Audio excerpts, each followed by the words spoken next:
ಬಡತನಕ್ಕೆ ಉಂಬುವ ಚಿಂತೆ, ಉಣಲಾದರೆ ಉಡುವ ಚಿಂತೆ, ಉಡಲಾದರೆ ಇಡುವ ಚಿಂತೆ, ಇಡಲಾದರೆ ಹೆಂಡಿರ ಚಿಂತೆ, ಹೆಂಡಿರಾದರೆ ಮಕ್ಕಳ ಚಿಂತೆ, ಮಕ್ಕಳಾದರೆ ಬದುಕಿನ ಚಿಂತೆ, ಬದುಕಾದರೆ ಕೇಡಿನ ಚಿಂತೆ, ಕೇಡಾದರೆ ಮರಣದ ಚಿಂತೆ.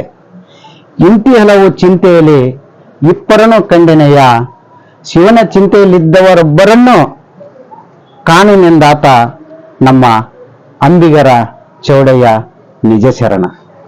ಸ್ನೇಹಿತರೆ, ಈ ಮಾತನ್ನು ನಾನು ಯಾಕೆ ಹೇಳ್ತಾ ಇದ್ದೀನಿ ಅಂದ್ರೆ ಸ್ನೇಹಿತರೆ, ಆಲ್ರೆಡಿ ನಿಮಗೆ ನಾನು ಹೇಳ್ತಾ ಇರುವಂತ ನಿಜ ಶರಣ ಅಂಬಿಗರ ಚೌಡಯ್ಯನವರ ಪುತ್ಳಿನೂ ನಿಮ್ಮ ಮುಂದೆ ಕಾಣ್ತಾ ಇದೆ. ಯಾಕಂದ್ರೆ ಈ ಎಲ್ಲ ವಚನಕಾರರಲ್ಲಿ ಈಗ ಜಗಜ್ಯೋತಿ ಬಸವೇಶ್ವರವರು ಅವರ ಅಂಕಿತ ನಾಮದಲ್ಲಿ ಕೂಡಲ ಸಂಗಮ ಅಂತ ಇಟ್ಟಿದ್ದಾರೆ, ಅಕ್ಕ ಮಹಾದೇವಿಯವರು ಚನ್ನಮಲ್ಲಿಕಾರ್ಜುನ ಅಂತ ಇಟ್ಟಿದ್ದಾರೆ.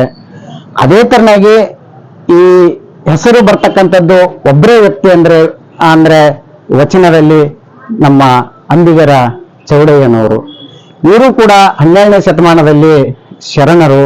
ಮತ್ತೆ ಅದೇ ತರನಾಗಿ ಇವರು ಕೂಡ ಗುತ್ತಲರ ಅರಸರ ಆಳ್ವಿಕೆಯ ಕಾಲದಲ್ಲಿ ಇವರು ಕೂಡ ತುಂಗಭದ್ರಾ ನದಿಯಲ್ಲಿ ಒಂದು ದಡದಿಂದ ಇನ್ನೊಂದು ದಡಕ್ಕೆ ಜನರನ್ನು ಕರೆದುಕೊಂಡು ಹೋಗಿ ಮತ್ತೆ ಇನ್ನೊಂದು ದಡದಿಂದ ಇನ್ನೊಂದು ದಡಕ್ಕೆ ಕರೆದುಕೊಂಡು ಬರೋದು, ಈ ತರ ಒಂದು ಅವರು ಕಾಯಕ ಇತ್ತು. ಅದಕ್ಕಾಗಿ ಅವರು ಕೂಡ ಸುಮಾರು ವಚನಗಳನ್ನು ಬರೆದಿದ್ದಾರೆ. ಅಂದ್ರೆ ನಮಗೆ ಸಿಕ್ಕಿರೋ ಪ್ರಕಾರ 278 ವಚನಗಳು ಲಭಿಸಿವೆ. ಅದಕ್ಕಾಗಿ ಇವರು ಕೂಡ ಒಬ್ರು ಶರಣರು.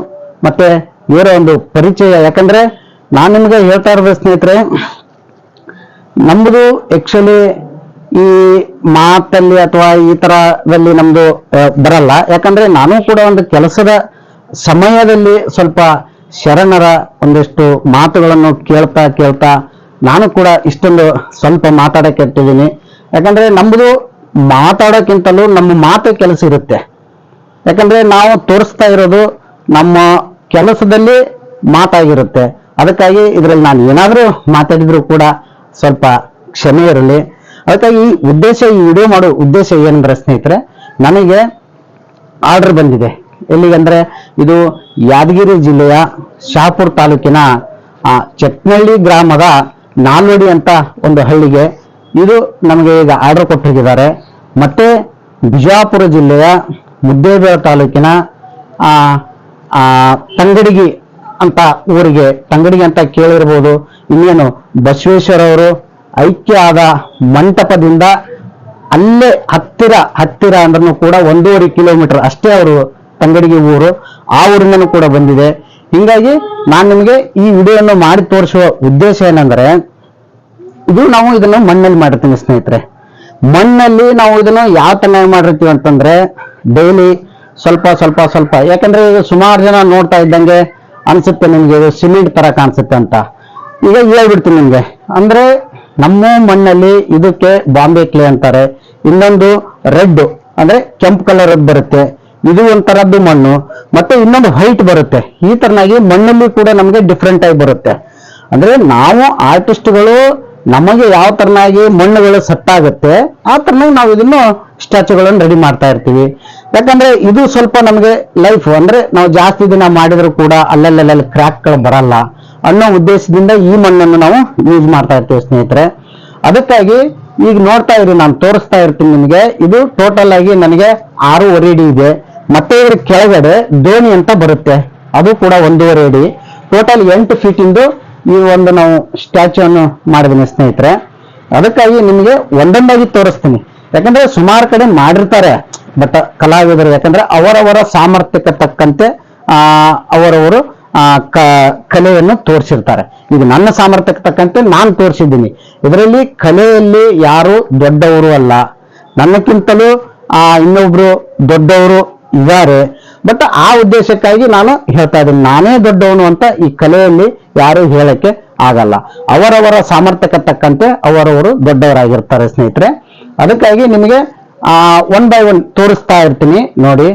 ಅವರು ಕಣ್ಣುಗಳು ಮತ್ತೆ ಇದು, ಯಾಕಂದ್ರೆ ನಾವು ಇದನ್ನು ಫೇಸು ಯಾವ ಇದರಲ್ಲಿ ಇಟ್ಕೊಂಡು ಮಾಡಿದೀವಿ ಅಂದ್ರೆ ಸ್ನೇಹಿತರೆ, ಈ ತರ ಒಂದು ಜಾಸ್ತಿ ಯಂಗ್ ವಯಸ್ಸನ್ನು ಇಲ್ಲ, ಅತಿಯಾಗಿ ಸ್ವಲ್ಪ ವಯಸ್ಸು ಆಗಿರೋರ ತರಾನೇ ಇಲ್ಲ, ಎರಡರ ಮಧ್ಯದಲ್ಲಿ ನಾನು ಇದನ್ನು ನಾವು ಇದರಲ್ಲಿ ಫೋಟೋಗ್ರಾಫಿಯನ್ನು ನಾವು ಕಲೆಕ್ಟ್ ಮಾಡ್ಕೊಂಡಿರ್ತೀವಿ. ಯಾಕಂದ್ರೆ ನಾವು ಇಷ್ಟು ಮಾಡ್ಬೇಕಂದ್ರೆ ಇದ್ರ ಬಗ್ಗೆ ನಾವು ಸ್ಟಡಿ ಮಾಡಿರ್ತೀವಿ ಸ್ನೇಹಿತರೆ. ಸ್ಟಡಿ ಮಾಡಿದ ಮೇಲೆ ಇವರ ಮುಖದ ಹಾವಭಾವ ಯಾವ ತರ ಬರುತ್ತೆ, ಸ್ಮೈಲಿಂಗು, ಏಜು, ಈ ತರ ನಾವೆಲ್ಲ ಒಂದ್ ಸ್ವಲ್ಪ ಸ್ಟಡಿ ಮಾಡ್ಕೊಂಡಿರ್ತೀವಿ. ಈಗ ನಿಮ್ಗೆ ಎಕ್ಸಾಂಪಲ್ ಆಗಿ ತೋರಿಸ್ಬೇಕಂದ್ರೆ ಅಲ್ಲೊಂದಿಷ್ಟು ಫೋಟೋಗ್ರಾಫಿಗಳನ್ನು ನಾವು ಅಲ್ಲಿ ಅನಿಸಿದೀವಿ. ಅಂದ್ರೆ ಕೆಲವೊಂದಿಷ್ಟು ಫೋಟೋಗ್ರಾಫಿಗಳು ನಾವು ತಗೊಂಡಿರ್ತೀವಿ, ಅದಕ್ಕೂ ಟ್ಯಾಲಿ ಮಾಡ್ತೀವಿ. ಆಮೇಲೆ ನಮಗೆ ಪ್ರೊಫೆಷನಲ್ ಆಗಿ ಯಾವ ತರ ಚೆನ್ನಾಗಿ ಕಾಣುತ್ತೆ ಆ ಒಂದು ಉದ್ದೇಶಕ್ಕಾಗಿ ನಾವು ಇದನ್ನು ಮಾಡ್ತಾ ಇರ್ತೀವಿ. ಈಗ ನೋಡಿ, ಈಗ ಒನ್ ಬೈ ಒನ್ ಈಗ ಮೀಸೆಗಳು ಮಾಡಿದೀವಿ, ಮತ್ತೆ ಕಣ್ಣು ಮಾಡಿದೀವಿ, ಈಗ ಮತ್ತೆ ವಿಭೂತಿ ಮಾಡಿದೀವಿ, ಸ್ಮೈಲಿಂಗ್ ಫೇಸ್ ಇಟ್ಟಿದೀವಿ. ಆಮೇಲೆ ಕೊರಳಲ್ಲಿ ಲಿಂಗ ಇದೆ, ಮತ್ತೆ ಅಲ್ಲಿ ರುದ್ರಾಕ್ಷಿಗಳು ಮಾಡಿದೀವಿ. ಮತ್ತೆ ಇದೇ ತರ ಕೈಯಲ್ಲಿ ಕೂಡ ಬಂದ್ರು ನೀವು ಸೂಕ್ಷ್ಮವಾಗಿ ಅಬ್ಸರ್ವ್ ಮಾಡಿ, ಈ ಕೈಯಲ್ಲಿ ಕೂಡ ಈ ನರಗಳು ಬರುತ್ತಲ್ಲ ಅದನ್ನು ಕೂಡ ನಾವು ಇಟ್ಟಿದೀವಿ. ಮತ್ತೆ ಇದನ್ನು ಸ್ವಲ್ಪ ಆ ಬೌಡಿ, ಈ ಬೌಡಿ ಇಟ್ಟಿರೋ ಉದ್ದೇಶ ಅಂದ್ರೆ ಸ್ನೇಹಿತರೆ, ಕೆಲವೊಂದಷ್ಟು ಜನ ನೀವು ಕೇಳ್ಬೋದು ಇವ್ರಿಗೆ ಯಾಕೆ ಇಷ್ಟು ಈ ತರ ಬೌಡಿಗಳನ್ನು ಮಾಡಿದ್ವಿ. ಸ್ನೇಹಿತರೆ, ಯಾರೇ ಆಗ್ಲಿ ಕಾಯಕ ಯೋಗಿಗೆ ಶ್ರಮ ಅಂದ್ರೆ ಅವರು ಶ್ರಮ ವಹಿಸಿರ್ತಾರೆ, ಆ ಶ್ರಮದ ತಕ್ಕಂತೆ ಅವ್ರಿಗೆ ಅದು ಉದ್ಭವ ಆಗಿರುತ್ತೆ. ಯಾಕಂದ್ರೆ ಇವರು ಕಾಯಕ ಯೋಗಿಗೆ ಅಂದ್ರೆ ಕೆಲಸ ಮಾಡ್ತಾನೆ ಇವರು ವಚನಗಳನ್ನು ಬರೆದಿರೋದು. ಯಾಕಂದ್ರೆ ಕೆಲವೊಂದಿಷ್ಟು ಶರಣರು ಅಂದ್ರೆ ಆ ಕಾಯಕದಲ್ಲಿ ಇರದೇನೆ ವಚನದಲ್ಲಿ ಇದು ಆಗಿರ್ತಾರೆ. ಆ ತರನಾಗಿ ಇವರು ಡೈಲಿ ಶ್ರಮ ಮಾಡಿರೋದ್ರಿಂದ ಹುಟ್ಟು ಹಾಕ್ಬೇಕಾಗತ್ತೆ. ಆ ಪೊಸಿಷನ್ ಇದ್ದಾಗ ನಾವು ನೋಡ್ಕೊಂತೀವಿ ಅದನ್ನ, ಯಾಕಂದ್ರೆ ಸ್ಟಡಿ ಮಾಡ್ತೀವಿ. ಹಿಂಗ್ ಹುಟ್ಟು ಹಾಕ್ಬೇಕಾದಾಗ ಒಂದು ಫಾರ್ ಎಕ್ಸಾಂಪಲ್ ನೀವೇನೆ ಕೂಡ ಒಂದು ತೋಟದಲ್ಲಿ ಕೆಲಸ ಮಾಡ್ಬೇಕಾದ್ರೆ, ಗದ್ದೆಯಲ್ಲಿ ಕೆಲಸ ಮಾಡ್ಬೇಕಾದ್ರೆ ಕಂಟಿನ್ಯೂ ಆಗಿ ಒಂದು ಎಷ್ಟು ರೈತರು ಎಷ್ಟು ಗಟ್ಟಿಮುಟ್ಟಾಗಿರ್ತಾರೆ, ಅದೇ ತರನಾಗಿ ಕೂಡ ಇವ್ರದ್ದು ಅದನ್ನು ನಾವು ಸ್ವಲ್ಪ ನೋಡ್ಕೊಂಡಿರ್ತೀವಿ. ನೋಡ್ಕೊಂಡು ನಾವ್ ಏನ್ ಮಾಡ್ತೀವಿ ಅಂದ್ರೆ ಸ್ವಲ್ಪ ಅವರ ಕಟ್ಸ್ಗಳು ಯಾವ ತರ ಬರುತ್ತೆ, ರಟ್ಟೆ ಅಥವಾ ಕೈ ತೋಳುಗಳು ಮತ್ತೆ ಕಾಲುಗಳು ಈ ತರ ಹೆಂಗ್ ಬರುತ್ತೆ, ಆ ಒಂದು ಅವರ ಶ್ರಮದ ಮೇಲೆ ನಾವು ಇದನ್ನು ನಾವು ಮಾಡಿರ್ತೀವಿ.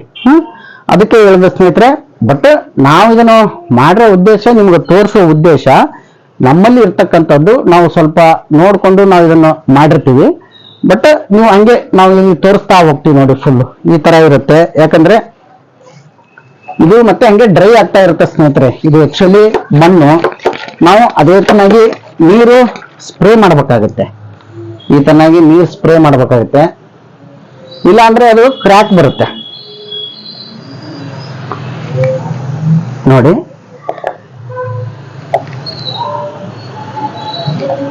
ಓಕೆ, ಇಲ್ಲ ಅಂದ್ರೆ ಅದು ಕ್ರ್ಯಾಕ್ ಬರೋ ಚಾನ್ಸಸ್ ಇರುತ್ತೆ. ಕ್ರ್ಯಾಕ್ ಆದ್ಮೇಲೆ ಇದಕ್ಕೆ ನಾವು ಮತ್ತೆ ಅಚ್ಚು ರೆಡಿ ಮಾಡ್ತೀವಿ. ಅಚ್ಚು ರೆಡಿ ಮಾಡಿದ ಮೇಲೆ ಇದಕ್ಕೆ ಮೋಲ್ಡಿಂಗ್ಗಳ ಪೀಸ್ಗಳು, ನಿಮಗೆ ಕಂಚು ಬೇಕಾದ್ರೆ ಕಂಚಲ್ಲಿ ಹಾಕೊಡ್ತೀವಿ, ಪಂಚಲೋಹ ಬೇಕಾದ್ರೆ ಪಂಚಲೋಹದಲ್ಲಿ ಮಾಡ್ತೀವಿ, ಫೈಬರ್ ಬೇಕಾದ್ರೆ ಫೈಬರ್ ಅಲ್ಲಿ ಹಾಕೊಡ್ತೀವಿ, ಸಿಮೆಂಟ್ ಅಲ್ಲಿ ಬೇಕಾದ್ರೂ ಕೂಡ ಸಿಮೆಂಟ್ ಅಲ್ಲಿ ಮಾಡ್ಕೊಡ್ತೀವಿ. ಫಸ್ಟ್ ನಾವು ಒಂದು ವರ್ಕ್ ಮಾಡೋದು ಮಾತ್ರ ನಮಗೆ ಸ್ವಲ್ಪ ಕಷ್ಟ ಆಗುತ್ತೆ ಸ್ನೇಹಿತರೆ. ಅದಕ್ಕೆ ಎಲ್ಲರಿಗೆ ಗೊತ್ತಾಗಲಿ ಅನ್ನೋ ಒಂದು ಉದ್ದೇಶದಿಂದ ಈ ಒಂದು ವಿಡಿಯೋನು ನಿಮ್ಗೆ ತೋರಿಸ್ತಾ ಇದ್ದೀನಿ. ಅದೇ ತರನಾಗಿ ಸ್ನೇಹಿತರೆ, ನಿಮಗೆ ಇದೇ ತರನಾಗಿ ಯಾವ್ದಾದ್ರು ವರ್ಕ್ಗಳಾಗಲಿ, ಸಂಗೊಳ್ಳಿ ರಾಯಣ್ಣ, ನೆಕ್ಸ್ಟ್ ನಮ್ಗೆ ಇರೋದು ಸಂಗೊಳ್ಳಿ ರಾಯಣ್ಣ. ಫಸ್ಟ್ ನಾನು ಹೇಳ್ಕೊಂತ ಬಂದಿದ್ದೆ, ಡಾಕ್ಟರ್ ಬಾಬಾ ಸಾಹೇಬ್ ಅಂಬೇಡ್ಕರ್ ಅವ್ರ ಪುತ್ರಿ ಆದ್ಮೇಲೆ ನಿಜ ಶರಣ ಅಂಬಿಗರ ಚೌಡಯ್ಯನ ಅವ್ರದ್ದು ಮಾಡ್ತೀನಿ ಅಂತ ಹೇಳಿದ್ದೆ. ಮತ್ತೆ ಅದೇ ವಿಡಿಯೋದಲ್ಲಿ ಕೂಡ ಸಂಗೊಳ್ಳಿ ರಾಯಣ್ಣ ಅವ್ರದ್ದು ಮಾಡ್ತಾ ಇದೀನಿ ಅಂತ ಹೇಳಿದ್ದೆ.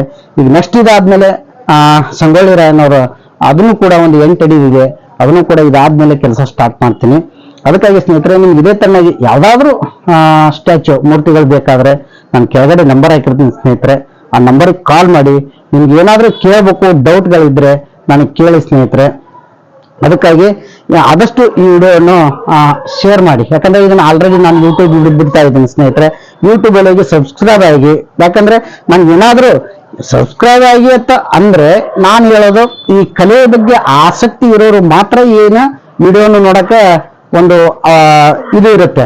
ಈಗ ಎಲ್ಲರೂ ಪದೇ ಎಲ್ಲರೂ ಕೂಡ ಈ ವಿಡಿಯೋನು ನೋಡಕ್ಕಾಗಲ್ಲ. ಆ ಕಲೆಯ ಬಗ್ಗೆ ಆಸಕ್ತಿ ಇವರಲ್ಲಿ ಮತ್ತೆ ಇನ್ನೇನು ಮುಂದೆ ಹೊಸತನದ ಬರುತ್ತೆ ಅನ್ನೋರ ಬಗ್ಗೆ ನೀವು ಸ್ವಲ್ಪ ನಮ್ಮ ಚಾನಲ್ಗೆ ಕೇಸಿದ್ದು ಆರ್ಟ್ಸ್ ಅಂತ ಒಂದು ಚಾನಲ್ ಈಗ ಅದೇ ಯೂಟ್ಯೂಬ್ ಅಲ್ಲಿ ಬಿಟ್ಟಿರ್ತೀನಿ, ಅದ್ರಲ್ಲಿ ನೀವು ಸಬ್ಸ್ಕ್ರೈಬ್ ಮಾಡಿ. ಅವಾಗ ನಿಮ್ಗೆ ನಾವು ಹೊಸತನ ಇದನ್ನ ಬಿಟ್ಟು ನೆಕ್ಸ್ಟ್ ಇದನ್ನ ಕಲರಿಂಗ್ ಮಾಡ್ತೀವಿ. ಇದನ್ನ ಕಲರಿಂಗ್ ಆದ್ಮೇಲೆ ಕೂಡ ನಾವು ವಿಡಿಯೋನ ಅಪ್ಲೋಡ್ ಮಾಡ್ತೀನಿ. ಅದರ ತನ್ನಾಗಿ ಮತ್ತೆ ಇದಾದ್ಮೇಲೆ ಸಂಗೊಳ್ಳಿ ರಾಯಣ್ಣ ಅವ್ರದ್ದು ಮಾಡ್ತೀನಲ್ಲ, ಅದನ್ನು ಕೂಡ ಬಿಡ್ತಾ ಇರ್ತೀನಿ. ಅದಕ್ಕಂತ ತಮ್ಮಲ್ಲಿ ಕೇಳ್ಕೊಳ್ಳುತ್ತಾ ಇಲ್ಲಿಗೆ ಈ ವಿಡಿಯೋವನ್ನು ಮುಗಿಸ್ತೀನಿ ಸ್ನೇಹಿತರೆ. ನಮಸ್ಕಾರ.